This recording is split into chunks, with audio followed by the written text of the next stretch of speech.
гости се Александар Целески, директор на Duel Consulting Скопје и Игор Србиновски, консултант во Родолви партнер Белград. Двајцата предприемачи ќе ги споделат со публиката своите желби, одлуки, стравови, предизвици на патот до успехот и ќе дадат совети за учесниците кои сакаат да станат идни предприемачи. Очекувајте овие 90 минути да си поминете добро. Што се однесува до ручекот, сигурни сме дека ќе уживате во него. Кој сака може и да ни сподели фотографија во чет, за да дознаеме со каков вкусен специјалитет се гости денес. Така сите ќе можеме да го споделиме, да го следиме настанот и заедно да уживаме во ручекот. Микрофоните на сите учесници потребно е да бидат исклучени до сесијата Questions and Answers, кога ќе можете директно да го поставите вашето прашање до гостите. До тогаш секако бидете слободни да ги пишувате своите прашања во чет прозорецот или пак во приватна порака до мене и секако активно да учествувате во настанот, за да направиме да ни биде забавно, а не досадно. На самиот почеток сакам денешниот настан официјално да го отвориме со една мисла поврзана со предприемништвото, која гласи: доколку имате идеи, го имате најголемиот имот кој што ви е потребен. И за вас нема да постојат граници за тоа што можете да направите со вашиот бизнес или пак вашиот живот. Идеите се најголемиот капитал на било кој човек. Со нас денес е и националниот координатор на глобалната недела на предприемништво Симона Чаминска, која ќе не поздрави. Симона, повели. Благодарам многу, Катерина. Исто голема благодарност до Сања за одлуката First Five асоциацијата да се вклучи во глобалната недела на предприемништвото. Станува збор за глобална иницијатива која што паралелно се случува уште во 180 земји широм светот. Значи, First Five е дел од семејството на 20.000 партнери кои што прават над 40.000 настани со целосен опфат од околу 10 милиони лица во рамки на оваа недела, кои што ги следат сите активности поврзани со предприемништвото. Глобалната недела на предприемништвото е иницијатива на глобалната мрежа на предприемништвото, што е светска асоциација која што се занимава со развој и подобрување на условите за водење на бизниси во државите каде што постои, што се генерално всушност повеќе од 2/3, затоа што станува збор за 180 држави широм светот. Во Македонија присутни уште од 2008 година. Јас у позицијата на национален координатор ја превземав од 2017 година наваму, со старт од Македонија од 2018. Така што ние започнавме скромно со еден настан во 2018 година, оваа година имаме 43 настани и многу сум среќна што сте исто дел од понудата оваа година.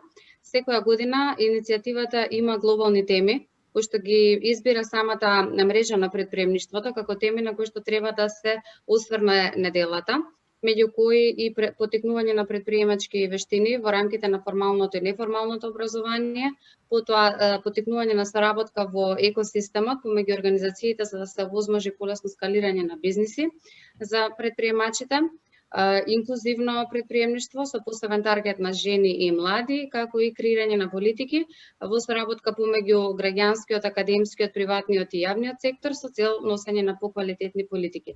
Се радувам многу што одлучивте да бидете дел не со еден, туку со 2 настани и сметам дека со вашата понуда ја збогатувате целата недела и ви посакувам успешна дискусија. Ти благодарам, Симона, што ни се придружи на нашиот настан и што ја поздрави нашата публика. Сега можеме и ние како домакини да ги поздравиме нашите двајца гости на денешната пауза за ручек, Александар Целески и Игор Србиновски. Добре дојдовте. Добре ве најдовте. Добре најдовте, благодарам. Јас со нетрпение чекам да слушнам каква животна приказка имате да споделите со нас и уште повеќе да ни одговорите на многуте прашања кои верувам публиката ќе ги има за предприемништвото. Затоа да не трошиме повеќе време, веднаш ќе започнам со најава на првиот гостин, тоа е Александар Целески. Александар е предприемач од својата рана младост. Уште од студентските денови влегува во приватниот сектор и како основач и како коосновач на сопствени компании во повеќе бизнес сегменти. Карактерни особини кои се истакнуваат кај него се искреност, исполнителност и истрајност, и тие се виновни за успехот кој досега го постигнал. Александер смета дека професионалноста и одговорноста во секојдневната работа се безусловни и бескомпромисни.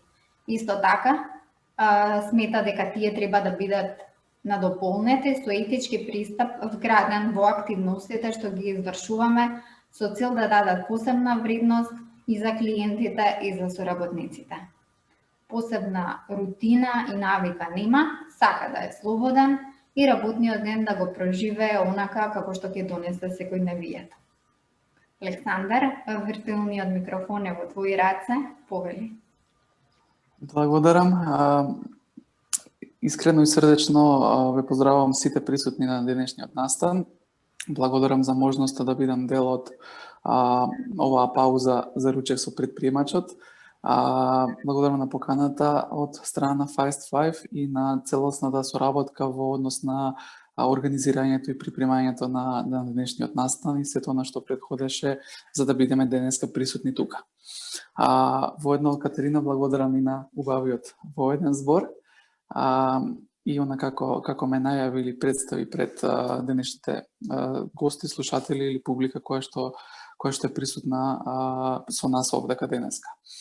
Кој сум јас, што правам, зошто предприемништво, кои се некои од основните како да кажам, ситуации кои што еден предприемач ги доживува или ги разгледува во текот на своето секојдневие, се некои од темите кои што верувам дека низ еден разговор или презентација за мене, за моето искуство, за моето минато или можеби со гледување на некоја блиска или далечнина, ќе пробам да ги представам пред оние кои што се интересираат да станат предприемачи, се интересираат да почнат свој бизнис, можеби се некаде на некаква друга работна позиција, па сакаат промена која што ќе им направи и лична и професионална разлика во својот живот, можеби сакаат надградување во кариерите и така натаму и така натаму. Кога сме кај предприемништвото и што значи да си предприемач, би дал еден краток вовед како примери за денешниот ден во контекст на тоа што значи да си предприемач. Со сама споредба дека предприемништвото е една динамика, предприемништвото е работење со сегашниот момент и предприемништвото е едноставно искористување на сите можности и ситуации кои што се нудат со цел да се постигне успех. Во тој контекст предприемништвото како една динамична или како да кажам, ако предприемништвото е една динамична карактерна особина на еден поединец, можеби низ пример за она што се случува денеска, мојот персонален однос е тоа дека како дел од организаторите или коорганизаторите на оваа глобална недела на предприемништво во Македонија, утро јас бев од страната на оние кои што организираат настан, а еве во попладневните часови сум дури говорник кај други соработници. Значи буквално предприемништвото е сериозно динамична карактерна особина и нешто кое што генерално треба да го носите во себе, без разлика на тоа како сте образовани, од каде доаѓате, кој ви е социјалниот, економскиот статус, од каква, не знам, домашна средина, воспитување доаѓате и така натаму и така натаму. Ако споредиме што треба да имаме во себе за да бидеме предприемачи или успешни предприемачи, можеби можем да направиме на паралела со тоа што ќе споредам што треба еден добар спортист, фудбалер, кошаркар или било кој да има за да биде успешен. Значи, едноставно е, ако за предприемничество требаат определени карактерни особини или таленти, истото треба и за истото го бараат и некои успешни спортисти. Меѓутоа, освен талентот, освен предиспоцидите или карактерните особини, сето она што еден спортист го прави успешен е секојдневен, истрен и макотрпен тренинг за да биде успешен во надпреварот. Истото важи и за предприемачот. Значи, освен тоа што можеби во себе носи некој порив за успех, за различност, за напредување на некој од работите, предприемачот сето тоа треба да го усовршува колку што може повеќе и буквално секојдневно да црпи искуства, знаења, формално или неформално образование низ кое што ќе се надградува и низ кое што ќе успее прво сам себе си да се направи поуспешен како личност, како карактер, а понатаму сето тоа да го рефлектира низ работењето на својот претприемачки бизнис, во тимовите кои што ги управува, со клиентите, со конкурентите и така натаму и така натаму. Значи, како што ме најавија генерално некои супер моки во овој контекст, колку и да се потребни или колку и да некој ги има, толку и се стекнуваат или се тренираат и усовршуваат низ секојдневното работење. Во секој случај треба да се има една истреност, треба да се има една одлучност дека сакаме да успееме во она што сме го замислиле и секогаш она што не тера да почнеме да работиме нешто, треба да ни биде од вредност на нас, за да ни биде еден двигател кон нашиот успех. Нашиот успех е успехот на самите себеци, на нашето семејство, на компанијата која што ја имаме, на сите оние кои што се дел од таа компанија, значи тимот кој што составува една компанија и така натаму и така натаму.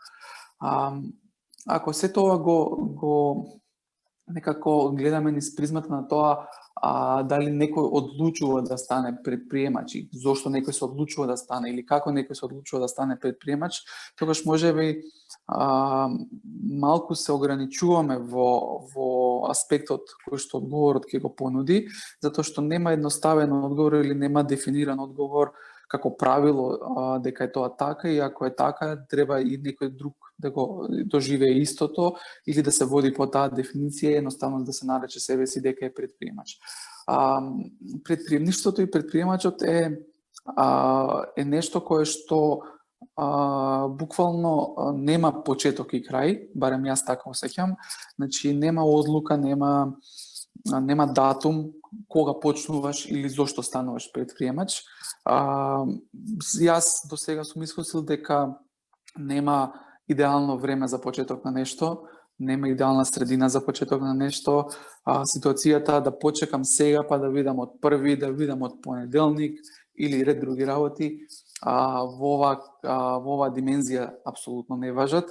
Значи едноставно ако се согледува потреба и порив и желба нешто да се направи, да се промени и со тоа да се донесе влијание економско, социјално, општествено во средината во која што делуваш, тогаш е правиот момент да станеш, да почнеш да бидеш предприемач. Дали ќе бидеш предприемач како индивидуа, дали ќе бидеш предприемач како компанија, не е толку клучно, затоа што секогаш е клучно да почнеш да правиш нешто. Откога ќе почнеш да правиш нешто, ќе го најдеш правилниот модел и метод како ти тоа да го остваруваш и дали сакаш да го остваруваш како индивидуалец, предприемач, дали сакаш да го остваруваш во партнерство со некого, дали сакаш сето да го разградиш во нека корпоративна инстанца низ она што го работиш, меѓутоа и да не се изгуби оној мотив, оној порив за да се движи напред. Генерално се случува и еден дел на разидување на тоа што е предприемништво, а што е корпорација или корпорацијско уредување, ама сепак ќе кажам, сите корпорации кои што работат на продукти или услуги кои што менуваат делот суштината на живењето или корпорации кои што внесуваат иновативни продукти, иновативни услуги, иновативни модели на работење, и тие во некоја смисла се предприемачи. Така да, може би еден Apple и Стив Джобс бил предприемач на самиот почеток, потоа станал во една огромна корпорација каква што е денеска, меѓутоа за него секогаш можеме да извлекуваме поуки, да читаме цитати и слично кои што ќе бидат еднакви на тоа да не мотивира и ние да почнеме да градиме нешто свое со кое што ќе промениме дел од општественото или економското уредување. Така да, ако го земе ова како некакво мое искуство или согледување на темата, не знам дали можам да кажам дека сум имал некој клучен момент на одлука, на пресврт зошто се тоа да го направам. Едноставно, уште од мали години, како да кажам, по домашно воспитување или од каде што доаѓам, немало никаква блискост во однос на работење на приватен бизнис, во однос на поддршка во моите одлуки, во однос на советување, давање насоки и така натака. Нити сум имал било каков пример да гледам од дома како да се однесувам во однос на работење предприемништво, во однос на почетоци за приватен бизнис и така натаму. Едноставно некако секојдневието, луѓето со кои што сум се дружел, можеби, или како да кажам, околината која што ме окружувала, придонела на тоа да размислувам малце попрогресивно, проактивно, да не чекам од некого нешто, да не се задоволувам со нешто што е као доволно за времето, доволно за ситуацијата, што е твое ќе си дојде и така натака, туку сум сакал да го зграпчам моментот. Едноставно сум се одлучувал дека треба нешто да пробам, да направам, да искусам. Многу често се водам, односно порано повеќе, сега можеби малку и помудро, сум се водел од девизата на тоа дека треба да искусиш нешто за да знаеш како е, треба да пробаш нешто за да знаеш како е, и можеби сите тие работи уште во раната младост се предизвикале да се осмелам да правам некои промени во однос на тоа што била моја околина. Значи сум се одлучувал, сум имал разни идеи за работење, разни идеи за пристап во организациите во кои што сум бил дел од нив, значи сум членувал и така натака. Едноставно сето тоа некако природно, да кажем, се надградува и како што поминува годините, се надградува капацитетите да можам да кажам дека сум дел од предприемништвото, од приватниот бизнис, од вложување во нешто свое и така натака веќе, не знам, можеби повеќе од 15 и повеќе години. Не сакам да се именувам како сега популарно кажано серијски предприемач, човек кој што имал мултибизниси или не знам што.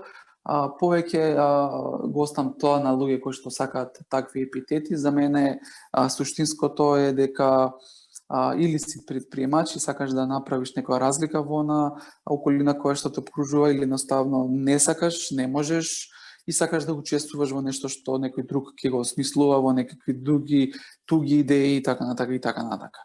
Значи, пак ќе кажам, не би се ослонувал себе си како серијски предприемач, за да разговараме на темата и искуството кое што го имам, меѓутоа во контекст на предприемништвото и моите искуства во таа област ќе можам да напоменам дека веќе од рана младост, од студентски денови, донесов некакви клучни одлуки можеби за тоа време, без разлика што уште од средношколски денови можеби сум правел интерес да направам некаква собствена заработка со некакви part-time jobs или било какви ангажмани. Меѓутоа, веќе од студентски денови се осмелувам, презимам клучни чекори во својот живот, да почнам да работам своја приватна компанија. Значи, некам колку 21 година се почетоците на мојата прва, многу брзо после тоа и втора компанија, кој што двете во тоа време се занимаваа со две различни бизнис дејности. Можам да кажам дека бев релативно успешен во работењето. Можам да кажам дека и до некаде сум дури и горд што бизнисите кои што сум ги започнал во тоа време не успеале. Кажам дека сум горд за тоа што сето тоа сум стекнал едно искуство и знаење кое што ми помага сега во ова што го работам да бидам успешен на правилен начин.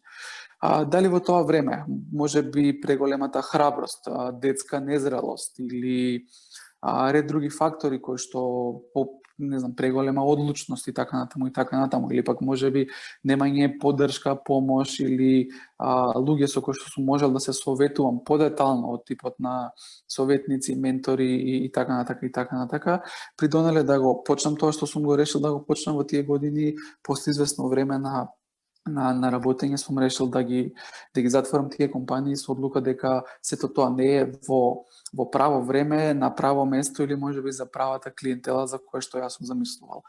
Значи, од мој контекст, од мој пример, работи кои што ми се потврдуваат низ ова досегашно искуство како консултант со осеќавање на еден куп други приватни компании, собственици на мали и големи бизниси, е тоа дека буквално за некои аспекти, за некои идеи, предприемачки зафати и слично, важи девизата дека и треба да си на право место во право време.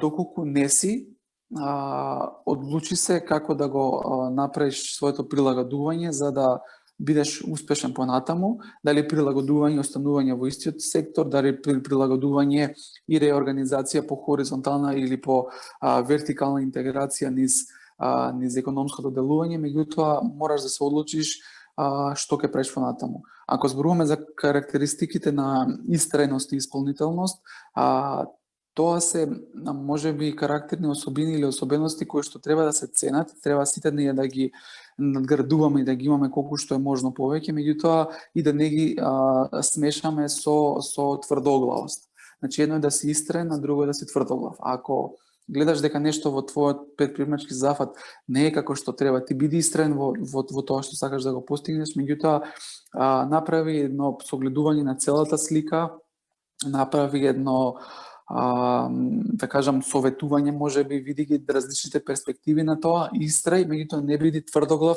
да одиш само по начинот на кој што си замисли дека во почетокот треба да тргнеш и само тоа да го практикуваш.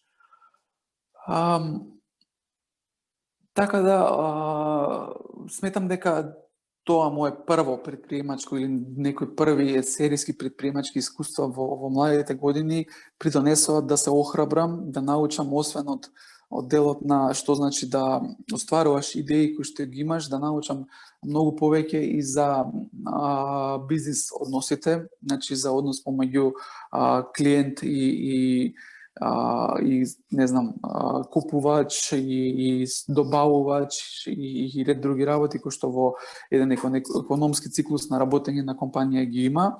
Увидов како подобро или полошо се манипулира, не во негативна зборот на смисла на зборот манипулирање, меѓутоа како се манипулира и се води и се управува сето она што еден успешен предприемачки бизнис може да го направи успешен, а тоа се повеќе дисциплинарни, да кажам, познавања на односите меѓучовечки, бизнис односи, што е реално бизнисот, каде може да сгрешиш, каде да наседнеш, со кој клиент како да соработуваш, со кој добавувач или комитент како да соработуваш, што да направиш да биде подпишано на договор црно на бело, што може би усно ќе помине, за кого важи пишан договор, за кого важи усмен збор, за кого важи образ, одговорност и така натака и така натака. Така да веќе со сите тие први предприемачки искуства кои што ги имав, јас веќе почнав да учам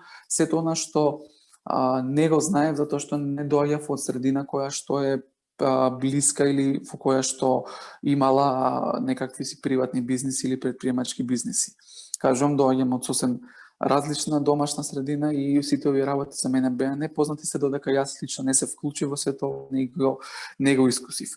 На некој начин bottom line или пресек на тој период од мојот живот со предприемачки активности би било дека не жалам за ништо, не се каам, не сметам дека тоа било неуспешно, сметам дека било во можеби погрешно време или за погрешна целна група и не сметам дека сум изгубил средства, време, пари и ред други работи, туку сметам дека само сум потрошил некои ресурси за да добиам соодветно образование и соодветно искуство кое што ќе ми треба за да се надградувам низ годините кои што предстојат.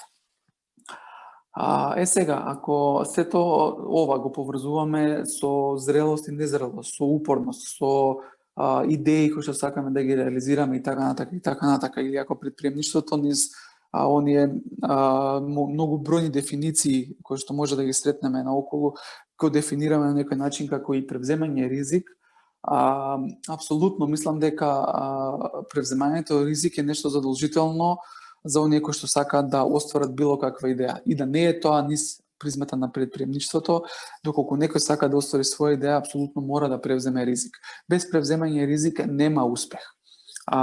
Сега, за жал, се потсетив на една слика, на фотографија, која што можеби во друга конотација, ако беше ова образложено и со некаква моја презентација и слайд шоу, ќе можев да ја споделам.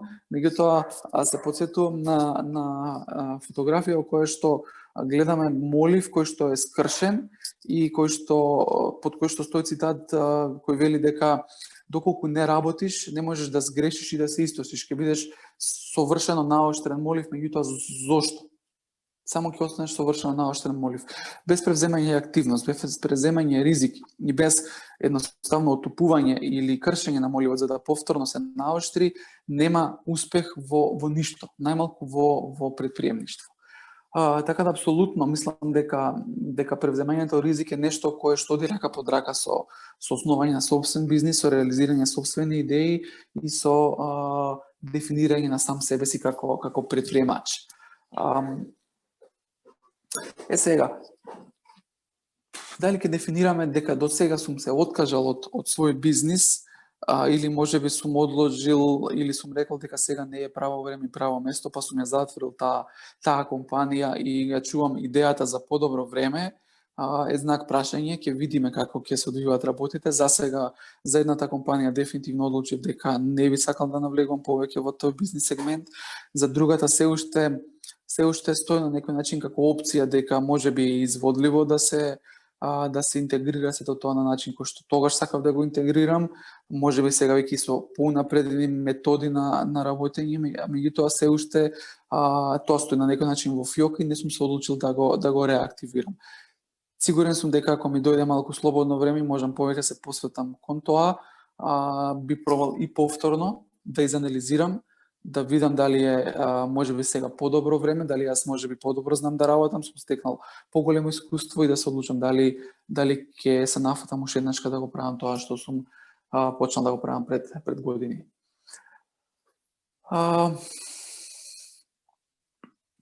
Нешто друго во контекст на предприемништвото од овој дел кога правам пресек на тоа што било кога сум бил млад, каде сум правил активности кои што ме научили и каде сум сега и што правам сега.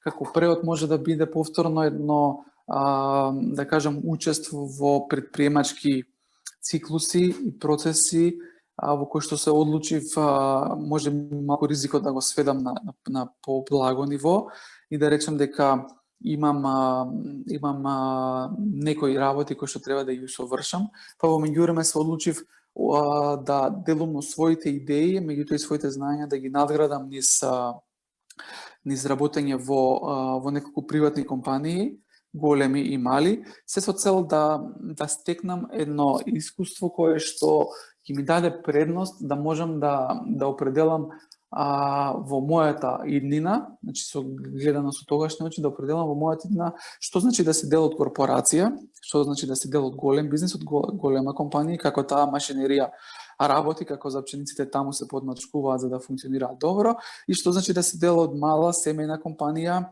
како се решаваат таму сите секојдневни работи, колку во мала семејна компанија се испреплетуваат меѓучовечките односи, колку се испреплетуваат собственичките и менаџерските улоги, колку се носи работата дома и домата на работа и така натака. И сето тоа го направив смислено, се со цел за да сето она што како бекграунд го немам, на некој начин го здобијам низ присуство во такви организации. Секогаш во тие организации гледав со очи и со призма на поширок контекст на тоа што се случува и се трудев значи и покрај тоа што било целта на тие организации да пробам да донесам некои мои идеи или размислувања, модели на работење или модели на таргети кои што би се оствариле како организацијски цели.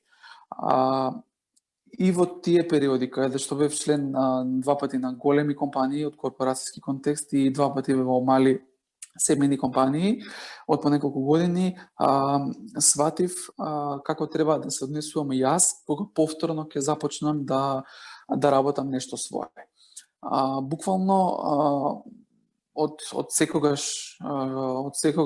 кога сум знаел за себе да тоа што сакам да правам во животот за да заработам за сметки, како што знаеме да кажеме, во разговорите во кои што сум ги имал со пријатели, колеги или било кој, секогаш мојот став бил дека никогаш нема да подлежам на некаква си авторитет, односно нема да подлежам на тоа да ми биде кејф и задоволство да се градам низ корпорацијски услови, да растам во кариерата или не знам што. Секогаш сум сакал да имам, како што и Катерина во ведниот збор за мене кажа, сум сакал да имам една слобода на работење, слобода на одлучување, слобода на избор и сета таа слобода да преточувам во некакви правила на игра, правила на однесување низ компанијата која што сум замислувал дека би ја изградил. Низ искуствата, низ овие две големи компании кои што бев, сватив што од тоа јас не треба да го правам во следниот момент кога ќе отворам моја нова компанија. Јас знаев дека ќе отворам моја нова компанија, тоа ми беше јасно уште од во моментите кога ги затворив претходните две компании, знаев дека јас не можам да живеам и да работам во корпорацијски свет и да едноставно имам подредени, надредени, да функционирам во еден вид на ајде не ме фатете за зло, меѓутоа некаква си бирократија, премногу процедури и слично. Туку едноставно сакам да пробам да видам дали можам да направам некаков disruption во тие работи и да се добие слобода, која што очигледно не се доби во тие корпорацијски елементи, а таа слобода се обидувам да ја имплементирам во компанијата која што е основав пред неколку години, во која што сум активен во моментот. Моментално мојата компанија на сите оние кои што учествуваат во работните процеси им нуди апсолутна слобода на избор, на тоа од каде ќе работат, кога ќе работат, колку ќе работат, буквално и на што ќе работат. Значи се договараме кои се потребните активности што треба да се преземат, кој зашто се осеќа слободен, спремен, стручен и така натака. И се договараме кога сето тоа треба да се исполни, сето тоа да се заврши, така натака. Без разлика на ова што не обкружува од негде февруари, март наваму, јас имав во некој свој план на развој да пробам да ја направам компанијата максимално флексибилна, да нема задолжителна канцеларија, да нема задолжително столче или биро на кое што некој ќе дојде и ќе седи и ќе работи, туку сето тоа да биде флексибилно се по потреба. Стоев на фактот дека може да работи кој кај сака, каде што се осеќа најдобро, каде што се осеќа најисполнително, од каде што е најсреќен или е најфлексибилен, дали сака да седне дома, дали сака да седне во кафич, во парк или да дојде во канцеларија, меѓутоа доколку може да го сработи тоа што е потребно за денот, за неделата или за динамиката за која што разговараме, јас сум задоволен. Мојот став е дека она што е најбитно е дека клиентот е секогаш во право и дека клиентот треба да е задоволен, а клиентот не го интересираат интерните процедури, туку го интересираат она што ќе го добие за парите што не ги дал нас. Така да едноставно, значи кажам дека и без и да не се случеше сето ова што се случува околу нас, вирусот и цела ова што мразам да наречам нова нормалност, јас се трудев тоа да го имплементирам. Секако мала компанија сме, неколку постојано вработени, уште неколку вработени на по потреба, односно како надворешни соработници кои што полека бевме во фази да ги имплементираме како стално вработени. Уште тогаш пробував да се посоветувам, слушав некакви тренинзи, обуки, насоки, менторство или какви да ги наречам на меѓународен аспект, како можам да направам проба, пилот, ангажмани и слично, да кај мене во компанија се работи и 4 работни денови во неделата наместо 5, како што нашите тврдокорни закони наложуваат. Како може би заработката можеме да ја разложуваме во поинаков контекст. Значи сето тоа се некакви елементи кои што даваат буквално само движење напред и размислување за движење напред како дел од она моја предприемничка природа. Значи не ќе да стоиме во место, да речеме окей, сега направивме фирма, супер, еве ни е канцеларијата, ти седиш тука, ајде сега да работиме. Туку едноставно и тоа да се случи, јас повторно ќе гледам да се случи и некоја следна новост, и уште една новост, и уште една новост, и уште една новост во работењето, затоа што едноставно тоа е срцето на предприемачот. Секогаш да бара една новина за подобрување на било кој односи или околности кои што се случуваат во средината во која што функционира. Морам да кажам дека за жал во моментот заради пандемијата и сите овие работи кои што се трудев да ги имплементирам од почетокот, се е само делумно спроведено, можеби во некои од контекстите и трпиме како тим заради координацијата која што се случува со цело ова работење од дистанца, работење од дома и така натаму. Меѓутоа мислам дека за релативно брзо време ќе успееме да го игнорираме фактот на новата нормалност, а ние пак да се вратиме во онаа нормалност која што сакавме да изградиме во компанијата и да си ги поставиме стандардите на наше функционирање, можеби некој ќе рече како бабл, за да бидеме задоволни прво сами од себе, од нашата средина и од нашиот тим, и понатака сето тоа да го рефлектираме кон сите оние услуги кои што ги нудиме на клиентите кои што ни пристапуваат. Значи, генерално предприемништвото низ ова што го зборувам, ако направиме еден краток сублимат, е нешто кое што го имаш секојдневно, нешто кое што го употребуваш секојдневно, нешто кое што нема дефиниција или правило на игра, него се случува во секојдневието.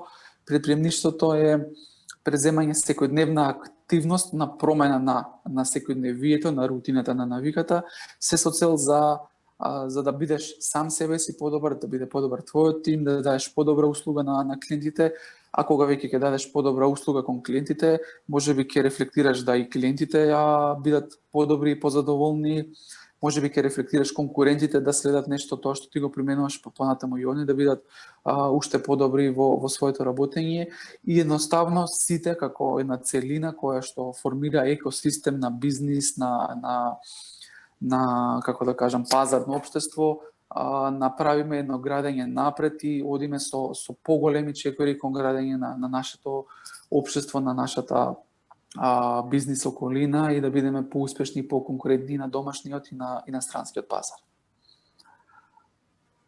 Не знам сега, вака не си ставив стоперица да кажам отприлика колку време истрошив, дали можеби можам да зборувам уште нешто плюс или пак да направиме една мала пауза со она што го презентирам јас до тука. Ако некој сака да ме праша нешто во однос на ова што го зборував, или пак ќе продолжиме со колегата Игор, па понатаму ќе имаме прашања. Така, значи ти благодарам, Александар, што ни дозволи да навлеземе малку подлабоко во твоето професионално искуство. Гледам дека нема моментално прашања во чет. Затоа ги охрабрувам учесниците од публиката да ги пишуваат своите прашања за Александар, а во меѓувреме јас ќе му поставам ето тешко прашање.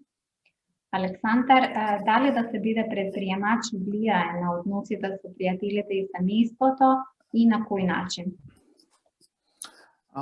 Да, апсолутно влијае. Во идеална ситуација сите би рекле дека е добро да те поддржуваат од дома, без разлика дали тоа на основно семејство од кое што доаѓаш, мајка, татко, брат, сестра, братучеди, баба, дедо, што ја знам што, или пак доколку имаш брачен партнер, деца и така натаму. Апсолутно влијае, турбулентен е односот, нема идеално. Многу често сум се судрувал со ситуација во која што сум се викал сам себе си, или може во некоја конотација сме разговарале дека доколку не можеш да ми помогнеш, барем не ми одмагај. Значи сите оние кои што ќе се одлучат во предприемачки чекор да направат нешто, сигурен сум дека ќе дојдат до некакви ситуации во домашните односи и ќе се запраша дали нештото вреди, дали треба да се прави, дали можеби за мир дома треба едноставно да се вработам некаде во државна администрација да зимам плата или да не знам што. Само за да имам мир дома. Верувајте, мирот дома не е само каде работите, значи ако е тоа добро, можеби некои други домашни нема да бидат во ред, така да нема правило дали предприемаштвото или работењето свој бизнис влијае на добри или лоши домашни односи. Тешко е, турбулентно е, пак ќе повторам. И сега сето тоа секако се одвива и на фази. Има моменти каде што цела на слобода и задоволство е прифатена и сите се среќни, задоволни, и поголемото присуство дома е добре дојдено, изборот дека ако си собственик или менаџер или директор можеш да избереш во колку сат ќе одиш на работа, кога ќе си дојдеш дома и така натака и така натака.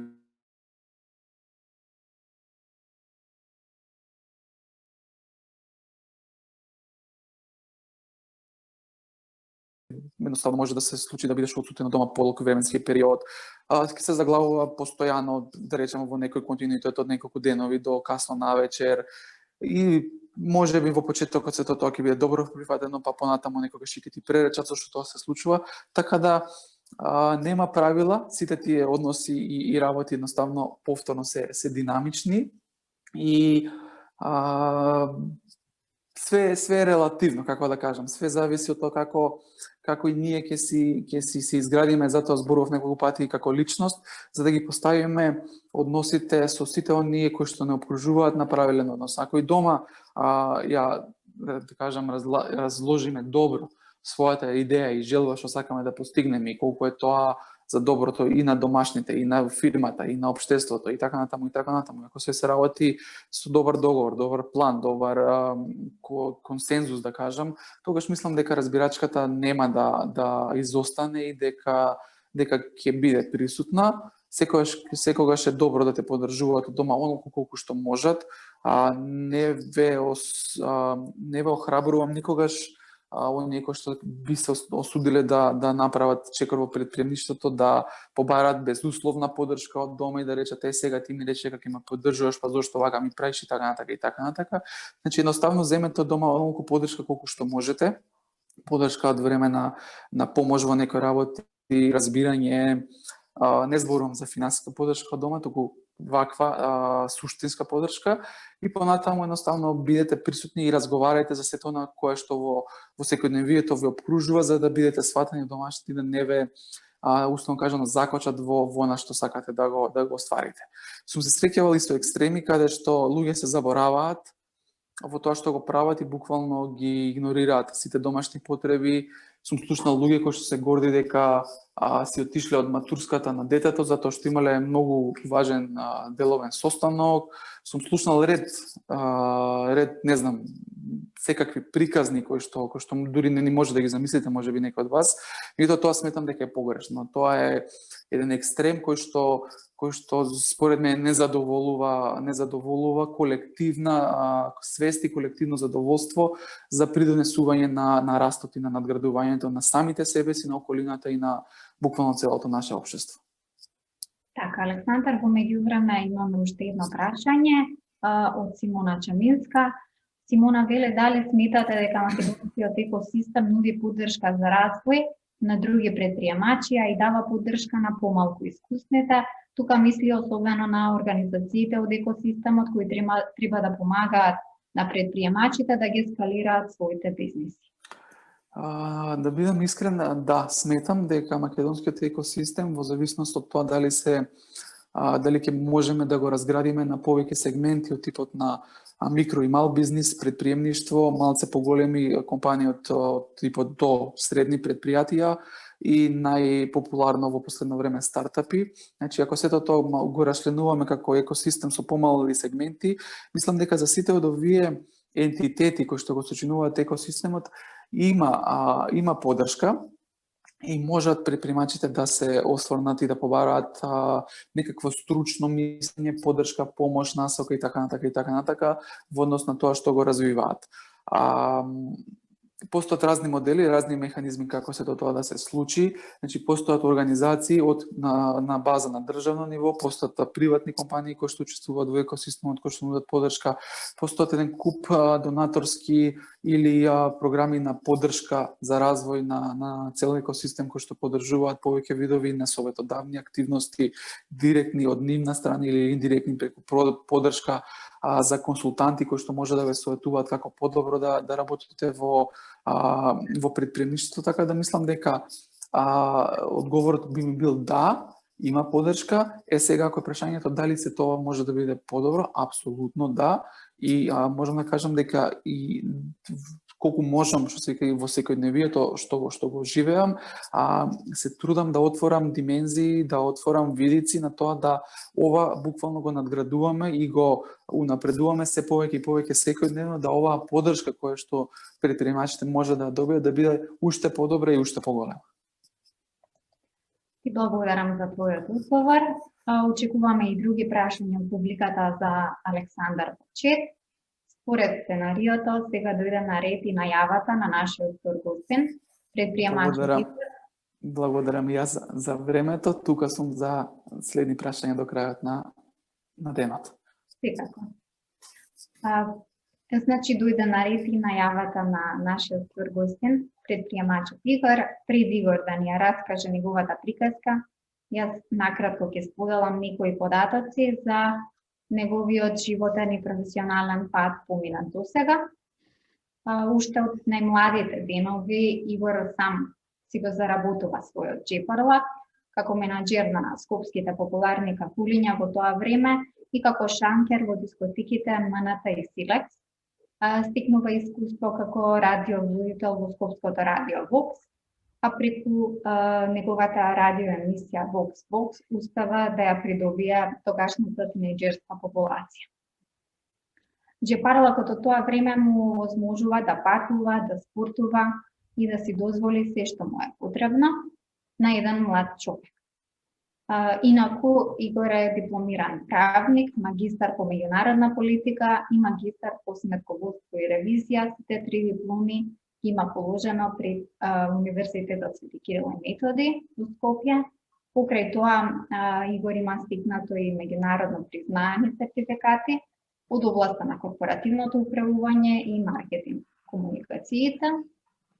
По неговото работно искуство се вклучени голем број работни позиции, каде спаѓаат шпедитер, консултант, советник, ревизор, менаџер за развој на бизнес, раководител на даночни и правни услуги, финансов директор во градежна компанија, а исто така бил и на директорски позиции во осигурителната индустрија.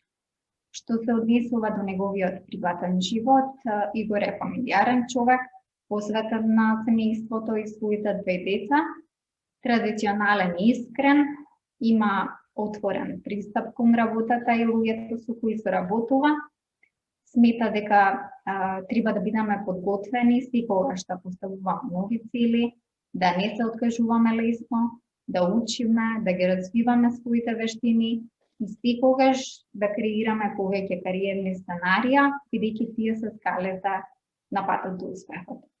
Од мене доволно информации за вториот гостин, Игор повели. Благодарам, Катерина, благодарам што ме покани на овој настан. Пауза за ручек со предприемачот. Ја ќе почнам од последната реченица која што ја кажа за мене, а тоа дека во животот треба да креирате повеќе алтернативни патишта, професионални, кариерни, затоа што сепак потекнуваме од една мала држава каде што пазарите, различните сегменти се лимитирани и не дозволуваат простор за многу, ајде да кажам, акробации. Значи, вие затоа мора да бидете подготвени да имате повеќе алтернативи во животот со цел таа алтернатива која ќе ви биде најсвојствена на вашите вештини и квалитети, вие да ја развиете за да можете да бидете успешен и да можете да едноставно да имате добар живот, да заработувате и да се усовршувате постојано. Имено успехот како дефиниција го дефинирал и познатиот британски државник Винстон Черчил, кој вика дека успехот не е конечен, неуспехот не е фатален, али битно е храбро да продолжите понатаму во животот. Значи, секогаш кога ќе паднете, кога ќе се сопнете, станете да истресете прашињата и да продолжите понатаму во животот, значи да не се откажувате, да имате еден позитивен пристап во животот и позитивна енергија за да можете да ги совладувате сите препреки. Имено јас уште од најмала возраст паметам како работев неколку работи, значи бев истовремено радиоводител во познатото скопско радио Vox, каде што водев емисија Vox Box, каде што убаво заработував во тоа време, истовремено бев шанкер, работев на шанк во дискотеките, исто така многу убаво заработував и организирав забави, ноќен живот практично, и тој колаж на професии, ајде да ги кажам, сето тоа ми овозможуваше еден солиден, еден убав живот во таа една тинејџерска возраст. Понатаму, јас сватив дека образованието е многу битно за еден млад човек. Се запишав на правниот факултет. Имав таа среќа што во трета година професорката Кики Мангова формираше финансова правна група, која беше еден нов новитет на правниот факултет, каде што студентите од правен факултет ги насочуваа на пракса во Царинска управа, на Македонската берза тогаш, во управата за јавни приходи, имавме пракса во Народна банка, имавме пракса во банки, комерцијалните банки, и на некој начин ние како правници почна правниот факултет да продуцира финансови правници. И тоа беше едно домино ефект кога се појави оглас во PricewaterhouseCoopers, тоа е меѓународна фирма, една од најголемите меѓународни фирми во светот на ревизијата и во светот на даночните услуги, во светот на финансиските услуги. Јас се пријавив таму и благодарение на финансовата правна група, ја успеа во 350 кандидати да изберат само еден. Тоа бев јас. Зашто? Затоа што знаев што се финансиски извештаи, затоа што знаев што е, да речеме, даноци, даночен систем во Македонија, и сето тоа практично морам да кажам дека за све си има причина за да дојде до некоја последица. Тоа искуство, а претходно исто сакам да кажам дека бев 2 години работен како адвокатски приправник во адвокатски канцеларии, значи јас успеав да имам и да добивам спорови во адвокатурата, али сепак она прво вработување, она спартанска една школа што ја добив, тоа беше во PricewaterhouseCoopers. Зашто? Затоа што одма вие почињате да работите на кейсови, на случаи кои се, како да ви кажам, приватизација, спојување на компании, поделби на компании, значи едно неверојатно искуство, каде што официјалниот јазик, да се разбереме, е англиски. Значи не е македонски, него е на англиски. Значи вие правите, креирате извештаи на англиски јазик. Значи вие покрај сега редовното работење како советник, вие го учите и оној деловен јазик, англискиот деловен јазик. Значи го градите вокабуларот на англискиот деловен јазик. Значи PricewaterhouseCoopers беше едно неверојатно искуство, спартанско искуство, кое ми овозможи да дојдам допир до големи компании, ревизии, кои беа по 20 на ревизии годишно, и вие сега да правите на еден телеком ревизија, да правите ревизија на банки, да правите тоа се стварно едни искуства кои за таа возраст беа големи и макотрпни, бидејќи вие сте млад, треба да ви некои работи да ви ферментираат, но за среќа моја тоа беа стварно искуства кои ми додадоа вредност да идам понатаму. Значи, таа моја епизодна улога во ревизијата, понатаму бев раководител за даноци и право во Deloitte, и исто така конкурент на PricewaterhouseCoopers, значи голема компанија, која ми овозможи исто така приватизација на електростопанство на Македонија, приватизација на градски аптеки, сум учествувал. Сето тоа па беше причина да ме регрутира познатата HR агенција Neumann од Австрија за да работам за Евана. Значи ја продолжив во Евана како советник на менеджментот на Евана, и таму исто се стекнав со едни вештини, знаење, искуство неверојатно, затоа што вие требавте да преструктурирате компанија од 3500 вработени. И нормално требавте да имате познавање и од законска регулатива, и од финанси, и од даноци. Сето тоа ме упати да се запишам на постдипломски на економскиот факултет, значи јас како правник го надоградив моето знаење со постдипломски студии од економија и тоа ми овозможи да направам една синтеза, едно преплетување на правото и економијата. И тоа е, може да кажам, една карактеристика кај мене, што јас во преговори и со моите клиенти сега јас не стојам да не одговорам на правни прашања, да не одговорам на економски прашања, да не одговорам на даночни прашања и да не одговорам на финансиски прашања, затоа што тој сет, таа една симбиоза на повеќе да речеме факултативни индустрии мене ме прави помоќен да можам да истапам и да дадам понуда сега одма. Значи клиентот да не чека, него одма сега да добие понудата и да знае што може да очекува од понудената услуга.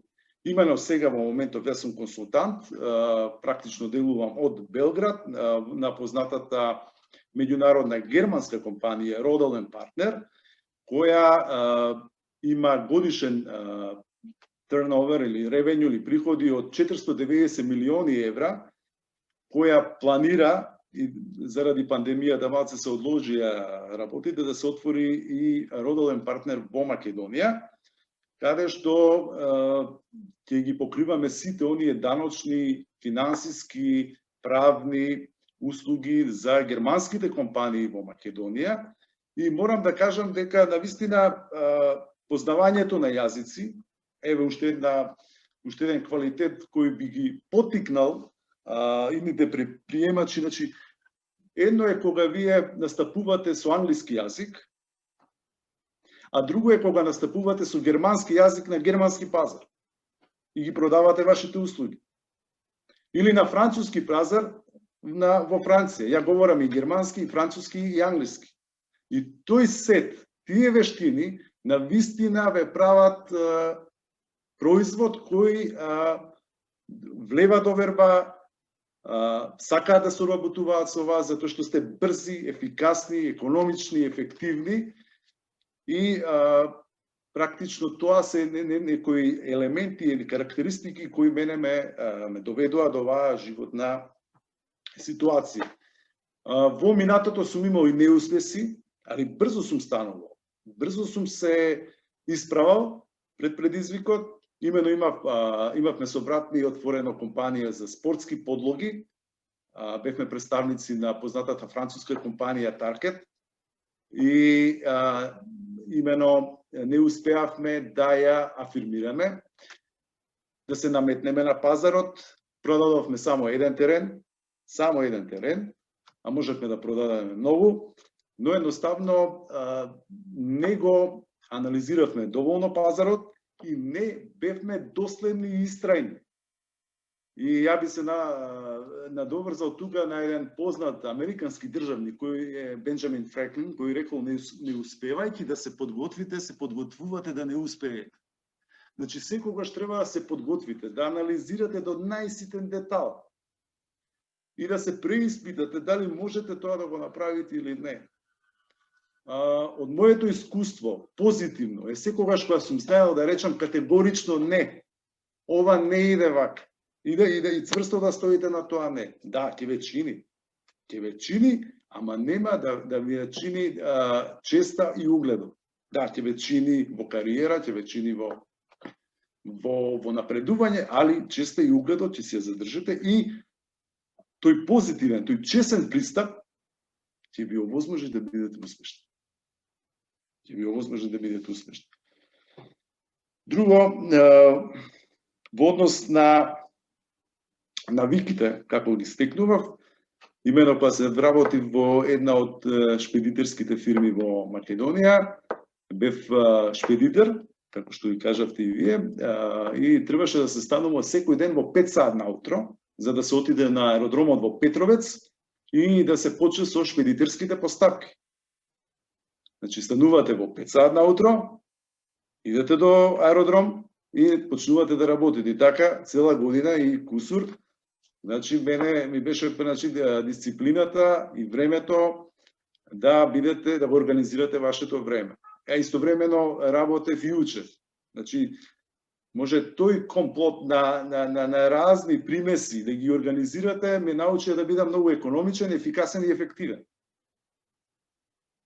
Во однос на како дали се разликувам од моите конкуренти, како што кажав, значи тој диверзитет на економија право ми овозможува да се разликувам од моите конкуренти и ми овозможува да бидам побрз во времето, зашто секогаш и таа максима треба да ја знаат сите, дека брзината е нашиот пријател, а времето е нашиот непријател. Значи, колку сте побрзи, толку побрзо доаѓате до она што сакате да го постигнете. Ја не би должел многу, доколку има некои прашања, ви стојам на располагање и се надевам дека успешно ќе одговорам. Благодарам, Игор, за твоето обраќање и за несебичното споделување на важните моменти и одлуки кои си ги носел во твојот живот. Верувам дека публиката има доста прашања кои сака да ги постави. Значи, слободно, бидете слободни да пишувате вашите прашања и за Александар и за Игор во чет. Во меѓувреме, како и за Александар, така и за тебе, имам едно тешко прашање.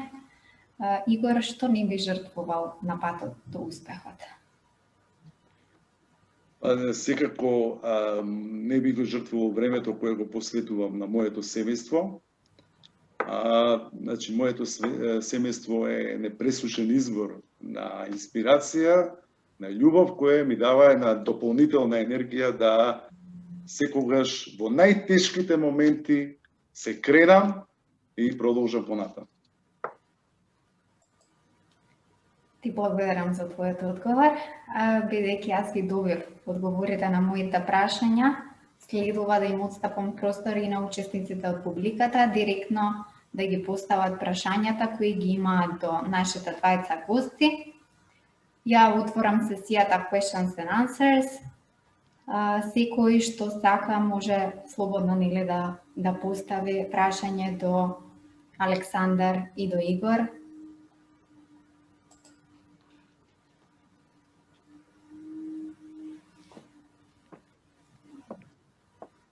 Дали имаме некое прашање? Може би јас ќе почнам. Благодарам. Благодарам многу интересни излагања и Александар и Игор. Всушност, јас имам слична животна приказна како Игор, затоа што јас како правник одлучив да се развивам во IT и во Германија. Значи, без оглед, ја почнав својата кариера во Македонија, продолжив во Германија, но тоа што всушност ме донесе до оваа позиција на толку млада возраст, затоа што во однос на тоа која позиција имам, сум млада. Мислам дека главното нешто што ми помогна е тоа што мојот прв ментор ми кажа една реченица која што сега ја препознав во други зборови во излагањето на Игора, тоа е дека не постои среќа, постои само многу добра подготовка. И оние луѓе кои што имале можност да работат во средина која што е, например, германска средина, каде што навистина многу се цени резултати, каде што многу се гледа на такви работи, не дека во Македонија не се гледа, но мислам дека во странство е малку поинаков пристапот. И особено поинаку се гледа на тоа која е одговорноста кога се испорачуваат резултати и какви се тие резултати. Би сакала да го прашам Игор дали, бидејќи Александар веќе го одговори ова прашање, дали имаше ментори на почетокот кои што те водеа, кои што ти помогна, затоа што за да се стигне до некоја таква висока позиција или до таква висока кариера, многу е тешко без ментори, особено во големи корпорации. Да, ментори, како што кажав, имав прекрасна професорка по финансово право, која некако ми ги отвори вратите кон финансиите и желбата да се запишам практично на економски факултет. На економски факултет исто имав прекрасни професори кои ги украдов најубавите нивни карактеристики, за така да се изразам фигуративно. И нормално во PricewaterhouseCoopers имав одличен ментор, жена која имаше што да научам, не само да го научите занаетот од аспект на да работите и да давате услуги, него и од аспект на култура, однос со клиенти, професионалност и така натаму. Значи, цело време има рол модели кои ги практично ги учам најубавите нивни вештини, ги земам и ги вградувам во мојот карактер и во мојата личност како би бил ја поуспешен, да се успешен сами од себе си. Ако може јас едно прашање за двата говорници? Слободно, повелете.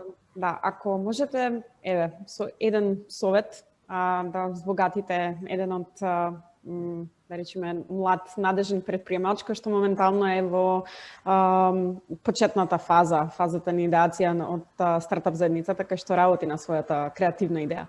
Кој совет би му го дале? И зошто токму тој совет? Фала. Еве јас само ја не претендирам дека сум во право. Значи, да не се откажуваат, стално да учат, да се надоградуваат.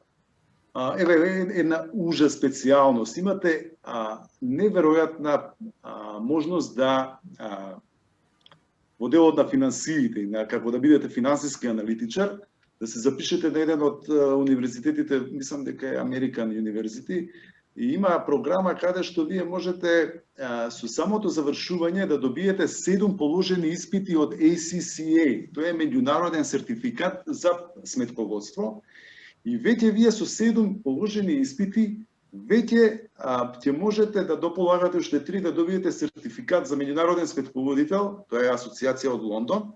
И вие веќе нема само да ве бараат во Македонија, него цел свет ќе може да се вработите и да се седите во Македонија и да работите од Македонија, а да работите за големи компании. Значи, мојот совет е бидете иновативни, фаќајте ги тие ниш работи, бидете уникатни, квалитетни, доследни, достојни и позитивни, секогаш позитивни. Да се вклучам, да. Мојот коментар би бил следен и ќе се надополни со ова што го споменува Игор. Меѓутоа, освен тоа што се согласувам со неговиот став, би надополнил дека мојот совет би бил да истрае, да се обиде и да не го чека вистинскиот момент или моментот на совршена реализација на идејата, односно совршена креација на идејата, онака како што он замислил дека е совршена за да се пушти на пазарот, туку едноставно да почне да се осмели, а понатака како што ќе тече времето така да продолжи во усовршување на што го замислил да го нуди. Ако излезам од одговорот конкретно на оваа ситуација, ја споредам со неколку досегашни искуства исто на стартапи кои што ми приоѓале или со кои што сум разговарал, сум ги советувал, менторирал и слично, а се во слична фаза, мојот заклучок или препорека за нив е баш тоа, да не ја чекаат идеалната ситуација кога да почнат да работат. Зошто? Затоа што еден Facebook има багови и се случува да крашира, да падне, да нешто не е како што треба. Еден Instagram исто, еден, не знам, Skype исто и така натака и така натака. Замислете дали они чекале таква идеална совршеност пред да почнат. Не. Работат и го надградуваат сето на што е недостаток. И, како што тече време, се иновативни и внесуваат нови модели, нови алгоритми, нови функционалности во своето функционирање. Значи, едноставно, совршен момент за старт нема. Има момент само во кој што ќе почнете. Благодарам многу. Имаме еден коментар од Ристо Иванов. Неговиот совет за почетник е секој има слобода да избере цел или бариера за тоа што го сака. Тоа што ќе го избереме, тоа го добиваме. Ристо Иванов е исто така еден од предавачите, говорниците кои што ќе бидат на утрешниот настан со нас и ќе можат да ги споделат своите искуства, ќе може да ги сподели своите искуства и совети, така што секако јас ја користам приликата да ве поканам и на утрешниот настан, да ни се придружите бидејќи ќе имате што да слушнете. Препорака и од мене да се уклучите на утрешниот настан каде што Ристо ќе заземе свое учество. Ристо е мој почитуван колега, односно личност која што особено ја почитувам, која што во моето градење во кариерата имала исклучителен импакт. Го поздравувам и едно големо благодарам од овој аспект кон него. Никое друго прашање? Дали има некој од учесниците од публиката да постави? Да. Може само, да, не е моето прашање, колку повеќе една молба. Заради тоа што сакаме, значи, да истакнеме и во склоп на видливоста на глобалната недела на претприемништво, би сакала да земеме една слика од настанот, од екранот, па тие кои што сакаат да бидат видливи на сликата, ќе ве молам да ги уклучите камерите. Тие што не сакаат може да се останете со исклучени камери.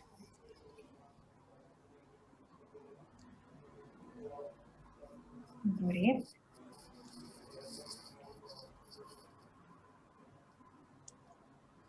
Некое друго прашање до предавачите? Јас заклучувам дека сите се на диета, не добивме ниту една фотографија од ручек и очигледно дека или никој не јаде или се подготвува за некоја вечера, така што претпоставувам дека од таму изостануваат прашањата. Во ред, јас добив две прашања во приватна порака за време на сесијата. Првото прашање е до Игор и гласи: како собственик на бизнес, кои се твоите 3 главни приоритети? Секогаш да работам економично, ефикасно и ефективно, клиентите да бидат задоволни, секогаш да имам уникатен производ, односно услуга, и секогаш да бидам пред времето, како што кажав и пред малку, значи брзината е нашиот сојузник, а времето е нашиот непријател. Благодарам, Игор. Второто прашање е за Александар. Александар, наведи еден светски современ предприемач кој го почитуваш и од кого можеш да учиш.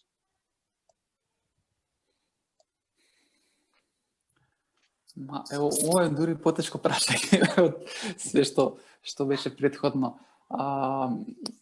Не сум сигурен кој еден предприемач од кој што можеш да учиш е добар одговор да се даде, затоа што јас вака би го формулирам мојот одговор. Секогаш учете од примери, од рол модели, од предприемачи кои што се на некој начин карактерно блиски до тоа кој сте вие.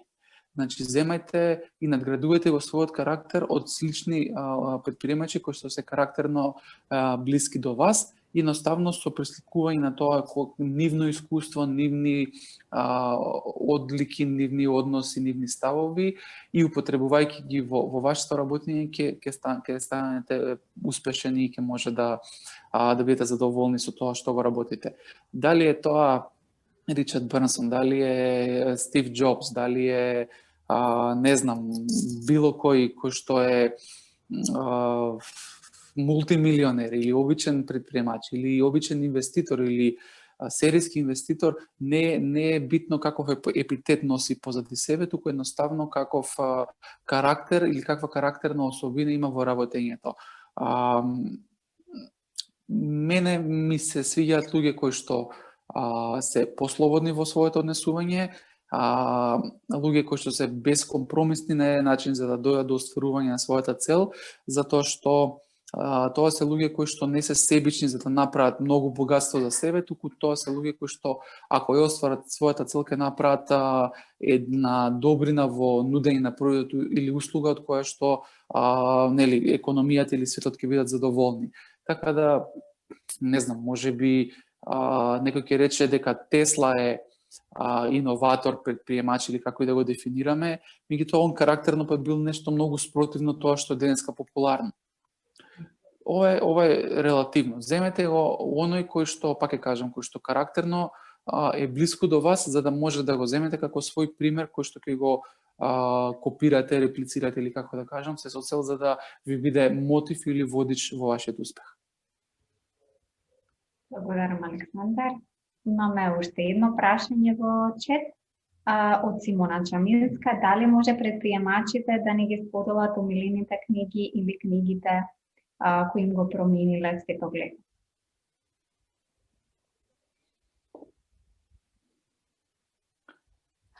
Кај мене конкретно нема некоја посебна книга која што ми го променила видикот во однос на предприемништвото. Има помалку или повеќе стручни книги или книги на определени тематики кои што сум ги прочитал, ме задоволиле или од друга страна ме разочарале. Може би нешто што вреди за издвојување е уметност на војувањето.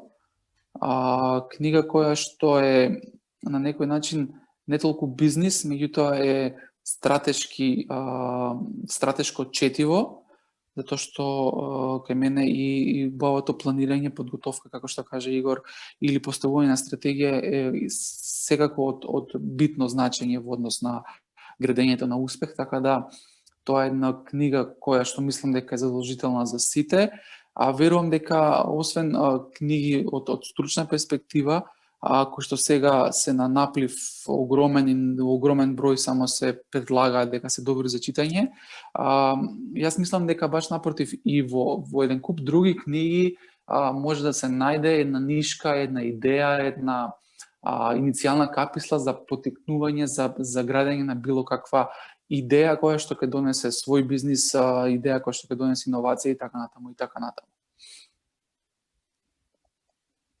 Во однос на ова прашање, јас исто така би се надоврзал на Александар, значи јас искрено ќе ви кажам, јас сум уморен од стручна литература. Замислете правен цел факултет, да магистрирате на правен факултет, па да магистрирате на економски факултет, тоа се преку 50 испити може во однос на стручна литература, но еве во оваа прилика ја користам да секој млад предприемач кој сака да се занимава со финансиска анализа, оваа ја поклонувам денеска на тој млад или таа млада предприемачка што ќе сака да се бави со финансиски анализи и која ќе сака да тргне по патот на финансиското консултантство. Значи, кој сака, ја поклонувам со добра намера, затоа што овој наслов од анализа на финансиските извештаи со 1500 страници нуди навистина една обемна, сеопфатна, како да кажеме, на градиво кое ќе му помогне на едниот предприемач во оваа област. Иначе, последна книга која прочитав е од Алексис де Токвил, Democracy in America. Значи, тоа е една фантастична книга која пишувал младиот Алексис де Токвил во почеток на 19 век и само на возраст од 25 години предвидел дека во тоа време Америка ќе стане суперсила заедно со Русија и со Кина. Значи, збориме за 1810-15 година. И сака да ја добие книгата, може да се пријави.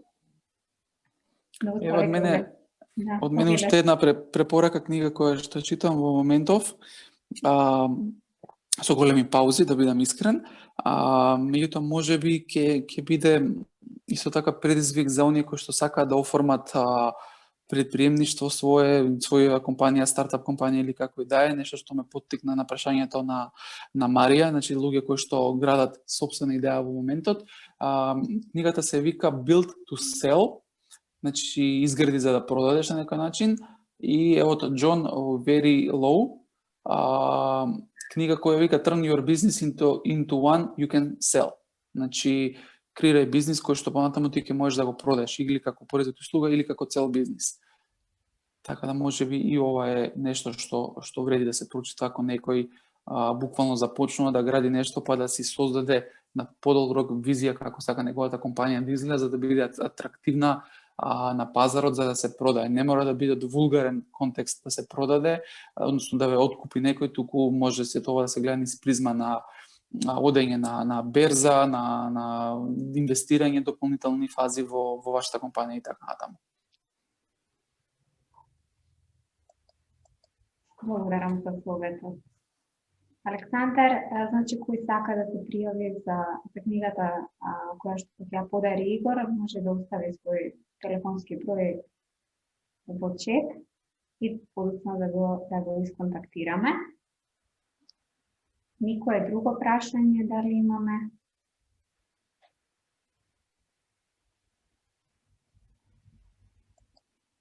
Во ред. Ви благодарам за одговорите. Никако времето за пауза, како и секоја пауза за ручек, не помина многу брзо. Јас ќе искористам приликата прво да се заблагодарам на учесниците од публиката за вашето време кое одлучивте да го искористите за присуство токму на нашиот настан. Во чет ќе споделиме линкови од веб и Facebook страната на First Wife Association, каде што ќе можете да го најдете и видеото од денешниот настан и да видите во текст со активностите кои следуваат.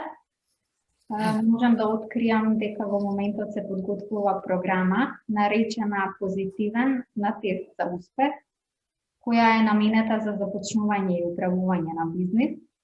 Затоа следете не и очекувајте содржини поврзани со предприемништвото, кои што ќе ви помогнат да ги постигнете вашите цели и да ги остварите вашите соништа. Александар Игор, во име на тимот на First Wife Асоциација, ви благодарам што не почистивте со вашето денешно гостување.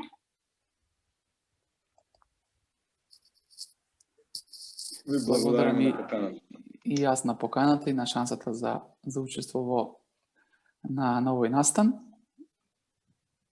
На самиот крај, како што ја отворивме, така и ќе затвориме паузата за ручак со еден цитат за предприемништвото, а со тоа истовремено да ги охрабриме сите оние кои сакаат да станат предприемачи. Не мора да имате компанија со 100 лица за да ја развиете вашата идеја. А идеите повеќе од парите се вистинска валута за успехот. Поздрав и многу успеси до следно видување. Поздрав. Здраво.